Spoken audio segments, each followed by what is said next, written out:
Šiandien turime va štai tokį aparatą, tai yra Mersas C300 benzinas, rida 120 000, tikra rida beje.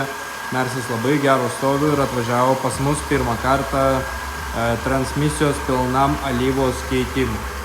Tai dabar vyksta praplovimo procesas, tai galim pamatyti alyvos stovi. Jis tikrai yra jau atgyvenęs savo.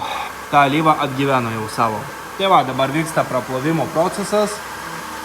Šitas automobilis jau 5.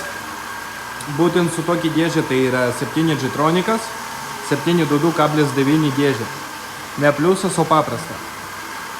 Tai padarysim žmogui pilną pakeitimą, bus laimingas ir pažiūrėsim. Tai nebijokit ir jūs užsiregistruot pilnam transmisijos alyvos pakeitimui.